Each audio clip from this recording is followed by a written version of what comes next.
ಎಲ್ಲ ಟೀಚರ್ಸ್ ಒಂದು ಸ್ವಲ್ಪ ಓಕೆ ಅಮ್ಮ ಶುಭ ಸಾಯಂಕಾಲ. ಹಲೋ ಯಾಯ್. ಹಾಯ್, ನನ್ನಿಂದ ಏನಾಗಬೇಕು? ನಾನು ವಿಜ್ಞಾನ ವಿಚಾರವನ್ನು ಜನರ ಮುಂದೆ ಹೇಳಬೇಕಾ ಅಥವಾ ಜಡ್ಜ್ಗಳ ಮುಂದೆ ಹೇಳಬೇಕಾ? ಜಡ್ಜ್ಗಳ ಮುಂದೆ ಹೇಳು, ಏಕೆಂದರೆ ಅದು ವಿಜ್ಞಾನ ವಿಚಾರಗೋಷ್ಠಿ. ನಾನು ಇದುವರೆಗೂ ಮಾತನಾಡಿದ್ದು ಕೃತಕ ಬುದ್ಧಿಮತ್ತೆಯನ್ನು ಹೊಂದಿರುವ ಒಂದು ರೋಬೋದೊಂದಿಗೆ. 21ನೇ ಶತಮಾನದಲ್ಲಿ ಮಾನವನ ಅತ್ಯುತ್ತಮ ಆವಿಷ್ಕಾರ ಎಂದರೆ ಕೃತಕ ಬುದ್ಧಿಮತ್ತೆಯ ಆವಿಷ್ಕಾರ. ಇಂದು ಎಲ್ಲರಿಗೂ ಎಲ್ಲವೂ ಇದೆ, ಆದರೆ ಸಮಯವಿಲ್ಲ. ಮನುಷ್ಯರು ಮಾಡುವ ಕೆಲಸಗಳನ್ನ ಈ AI ಕ್ಷಣಾರ್ಧದಲ್ಲಿ ಮಾಡಿ ಮುಗಿಸುತ್ತದೆ. ಸಾಮಾನ್ಯವಾಗಿ ಎಲ್ಲರೂ ಹೇಳುವುದೇನೆಂದರೆ today's technology will be outdated for tomorrow. ಈ ಒಂದು ವಾಕ್ಯಕ್ಕೆ AI ಹೊರತಾಗಿದೆ. ಕೃತಕ ಬುದ್ಧಿಮತ್ತೆ ಎಂದರೆ ನಿಸರ್ಗದತ್ತವಾಗಿ ದೊರೆಯುವ ಶಕ್ತಿಗಳನ್ನು ಬಳಸಿಕೊಂಡು ಮಾಡುವ ಕೆಲಸವನ್ನು ಯಂತ್ರಗಳು ಯಾಂತ್ರಿಕ ಶಕ್ತಿಯ ಬಲದಿಂದ ಮಾಡುವ ಪ್ರಕ್ರಿಯೆಗಳನ್ನು ಕೃತಕ ಬುದ್ಧಿಮತ್ತೆ ಎಂದು ಕರೆಯುತ್ತೇವೆ. ತಾಂತ್ರಿಕ ಹಾಗೂ ವೈಜ್ಞಾನಿಕ ಆವಿಷ್ಕಾರಗಳ ಮೇಲೆ AI ಭಾರಿ ಪರಿಣಾಮವನ್ನು ಬೀರುತ್ತಿದೆ. ಇದರಿಂದಾಗಿ ಭಾರತದ AI ಆರ್ಥಿಕತೆಯ ಮಾರುಕಟ್ಟೆಯು 71 ಶತಕೋಟಿ ಮತ್ತು 2035ರ ಹೊತ್ತಿಗೆ 957 ಬಿಲಿಯನ್ ಮೌಲ್ಯವನ್ನು ತಲುಪುವ ನಿರೀಕ್ಷೆ ಇದೆ.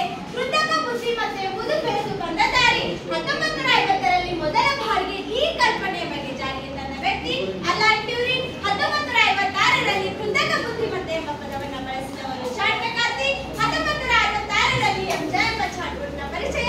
2005ರಲ್ಲಿ ಸ್ಟಾನ್ಫೋರ್ಡ್ ಎಂಬ ಚಾಲಕರಹಿತ ಕಾರು. 2023ರಲ್ಲಿ ಮಾನವನ ನೈಸರ್ಗಿಕ ಬುದ್ಧಿಮತ್ತೆಗೆ ಸರಿ ಸಮಾನವಾಗಿ ಕಾರ್ಯನಿರ್ವಹಿಸುವ ಆ್ಯಪ್ ಪ್ರೋಗ್ರಾಂಗಳನ್ನು ತಯಾರಿಸಿದ್ದಾನೆ. ಅವುಗಳೆಂದರೆ ಚಾಟ್ನ GPT, ಗೂಗಲ್ನ Gemini, ರಿಲಯನ್ಸ್ನ Hanuman, ಓಲಾನ ಕೃತ್ರಿಮ, ಮೈಕ್ರೋಸಾಫ್ಟ್ನ ಕೋಪೈಲಟ್, ಗೂಗಲ್ನ ಮೇಟಾ, photo ಎಡಿಟರ್ನ Snapchat. ಹೀಗೆ 10 ಹಲವಾರು ಕೃತಕ ಬುದ್ಧಿಮತ್ತೆ ಆ್ಯಪ್ಗಳನ್ನು ತಯಾರಿಸಿದ್ದಾನೆ. ಕೃತಕ ಬುದ್ಧಿಮತ್ತೆಯನ್ನು ಪ್ರಮುಖವಾಗಿ 2 ವಿಧಗಳಾಗಿ ವಿಂಗಡಿಸಲಾಗಿದೆ. ಒಂದು ನ್ಯಾರೋ AI, ಇನ್ನೊಂದು ಬ್ರಾಡ್ AI. ಬ್ರಾಡ್ AIಗೆ ಒಂದು ಉತ್ತಮ ಉದಾಹರಣೆ ಎಂದರೆ ಸೋಫಿಯಾ ಹ್ಯೂಮನಾಯ್ಡ್ ರೋಬೋಟ್. ಕೃತಕ ಬುದ್ಧಿಮತ್ತೆಯ ಸಂಭವನೀಯತೆಗಳು ಇವುಗಳಲ್ಲಿಯೂ ಕೂಡ 2 ವಿಧಗಳು. ಒಂದು ಅನುಕೂಲಕರ ಸಂಭವನೀಯತೆಗಳು, ಇನ್ನೊಂದು ಅನಾನುಕೂಲಕರ ಸಂಭವನೀಯತೆಗಳು. ಅನುಕೂಲಕರ ಸಂಭವನೀಯತೆಗಳನ್ನು ನೋಡುವುದಾದರೆ ವೈದ್ಯಕೀಯ ಕ್ಷೇತ್ರದಲ್ಲಿ ಹೊಸ ರೋಗಗಳ ಪತ್ತೆ, ಹೊಸ ಔಷಧಗಳ ಸಂಸ್ಕರಣೆ ಹಾಗೆ ಶಸ್ತ್ರಚಿಕಿತ್ಸೆಯಲ್ಲಿ ಈ ಕೃತಕ ಬುದ್ಧಿಮತ್ತೆಯನ್ನು ಬಳಸಿಕೊಳ್ಳುವುದರಿಂದ ನಿಖರವಾಗಿ ಕಾರ್ಯವನ್ನು ನಿರ್ವಹಿಸಬಹುದಾಗಿದೆ.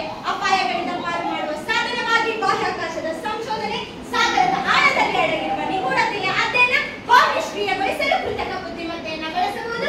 ಕೃತಕ ಬುದ್ಧಿಮತ್ತೆ ಎಂಬುದು ನಿರಂತರವಾಗಿ ಕಾರ್ಯನಿರ್ವಹಿಸುವ ಸಾಮರ್ಥ್ಯವನ್ನು ಹೊಂದಿದೆ. ಆಯಾಸ ಹಾಗೂ ಪುನರಾವರ್ತನೆಯಾಗುವ ಕೆಲಸಗಳನ್ನ ಈ AIನಿಂದಾಗಿ ಸಹಜವಾಗಿ ನಿರ್ವಹಿಸಬಹುದಾಗಿದೆ. ಡಿಜಿಟಲ್ ಸಾಧನ ತಾಂತ್ರಿಕವಾಗಿ ಮುಂದುವರೆದ ಎಲ್ಲಾ ಕಂಪನಿಗಳು ಚಾಟ್ಬೋಟ್ನಂತಹ ಕೃತಕ ಬುದ್ಧಿಮತ್ತೆಯನ್ನು ಬಳಸಿಕೊಂಡು ವ್ಯಕ್ತಿಗಳೊಂದಿಗೆ ಸಂವಹನ ನಡೆಸುತ್ತವೆ. ಕರೆ ಅಥವಾ ಸಂದೇಶಗಳಿಗೆ ಸೂಕ್ತವಾದ ಉತ್ತರವನ್ನು ನೀಡಲು ಈ ಕೃತಕ ಬುದ್ಧಿಮತ್ತೆ ಸಹಕಾರಿಯಾಗಿದೆ. ಉದಾಹರಣೆಗಾಗಿ ಹೇಳುವುದೇನೆಂದರೆ ನೀವು ಕರೆ ಮಾಡಿದ ಚಿಂತಾನರು ನೀವು ಬೇರೊಂದು ಕರೆಯಲ್ಲಿ ನಿರತರಾಗಿದ್ದಾರೆ. ಇದು AIನ ಧ್ವನಿ. ಗೂಗಲ್ನ ವಾಯ್ಸ್ ಸರ್ಚ್ ಹೊಸ ಆವಿಷ್ಕಾರಗಳು ಭವಿಷ್ಯತ್ತಿನಲ್ಲಿ ಏನು ನಡೆಯುತ್ತಿದೆ ಇಂಧನಗಳ ದಕ್ಷತೆಯನ್ನು ಹೆಚ್ಚಿಸುವಲ್ಲಿ AIನಿಂದ ಟ್ರಾಫಿಕ್ ನಿರ್ವಹಣೆ 2030ರ ಹೊತ್ತಿಗೆ 1.3 ಮಿಲಿಯನ್ ಮೆಗಾವ್ಯಾಟ್ ವಿದ್ಯುತ್ತನ್ನು ಉಳಿಸಬಹುದಾಗಿದೆ. ಹಾಗೆ ಶೈಕ್ಷಣಿಕ ಕ್ಷೇತ್ರದಲ್ಲೂ ಕೂಡ ಕ್ರಾಂತಿಯನ್ನು ಉಂಟು ಮಾಡುತ್ತಿದೆ. ಇದರಿಂದಾಗಿ ಶಿಕ್ಷಕರ ಕೊರತೆಯನ್ನು ನಿವಾರಿಸಬಹುದು.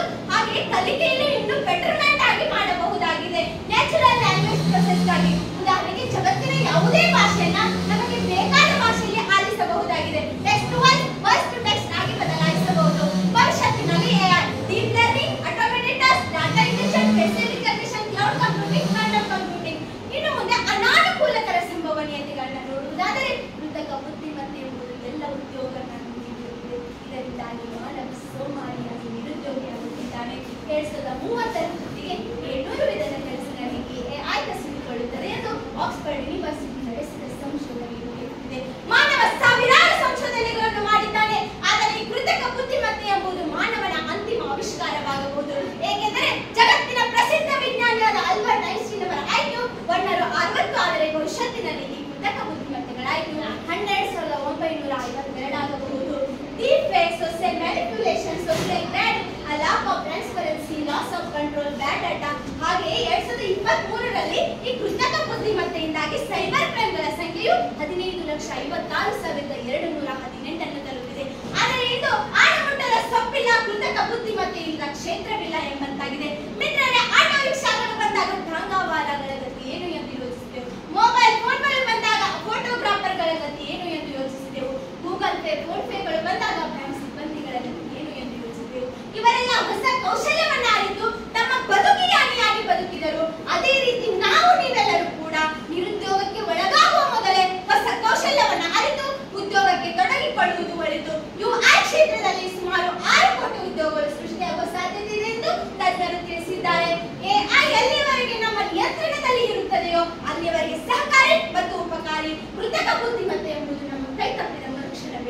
ವಿಶ್ರಾಂತಿ